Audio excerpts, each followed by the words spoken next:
welcome to class 7th. Our first chapter is about food. Well, to get to know about food, let's just learn about the nutrition first.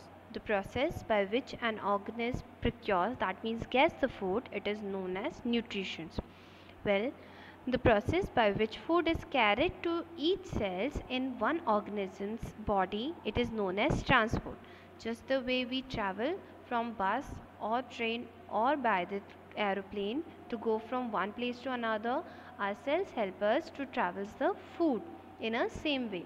The process by which oxygen enters the body and combines it with the food and release the oxygen, that means after getting the food we get the energy, and this whole process is known as respiration. Respiration is different from the breathing. In breathing we exhale the carbon dioxide and inhale the oxygen, but in respiration we take the food combines with our oxygen and then it gives the energy. Now there are types of nutrition. Well, majorly there are two types of nutrition. First is autotrophic nutrition, second is heterotrophic. Now let us know about the autotrophic nutrition. Look it over here. Green plants are known as autotrophs. What does it mean by autotrophs? Because they make their own food.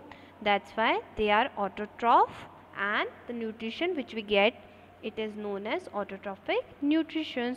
Now what is the importance of photosynthesis? You have learned or studied about it in the previous classes that plants do the photosynthesis process to make their own food in the presence of sunlight, chlorophyll, carbon dioxide and water.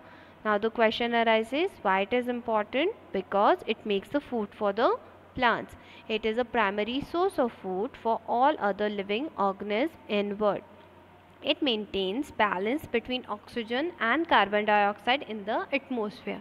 If there is no plant, that means we exhale the excess amount of CO2 and it goes and mixes with an atmosphere, and there is what happen, oxygen की क्या हो जाएगी, कमी हो जाएगी.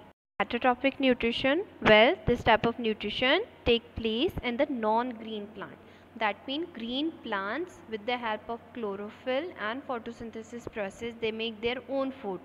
But in heterotrophic nutrition or heterotrophic, they depends on the other animals such as non-green plants which do not make their own food and the animals such like us. So they are of three types: parasitic, saprotrophic and symbiotic. Let's just first complete the parasitic nutrition.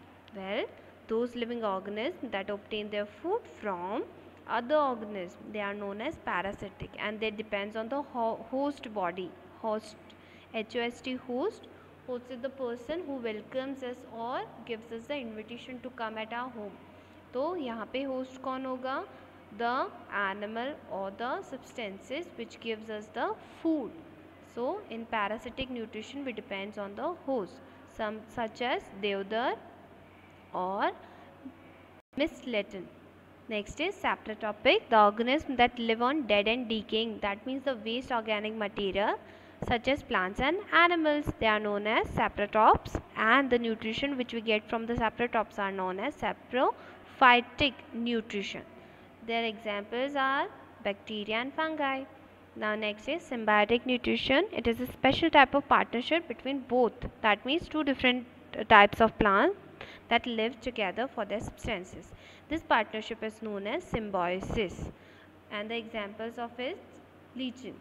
Look it over here. This is a kind of a plant and having the leeches on it. यानी इसमें plant and lichen दोनों क्या करते हैं, एक दूसरे को nutritions देते हैं.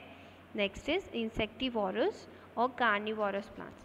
A special category of plants are insectivorous plants. These plants are green plants, autotroph. That means they make their own food by the same way as the other green plants do. But these plants trap the small insects too. This is the reason these plants are called the insectivorous plants. To get to know or to get the nutritions which they do not get from the soil. Such are pitcher plant, sundew, bladderwort or Venus flytrap. Now with this your chapter is completed. Thank you and have a nice day.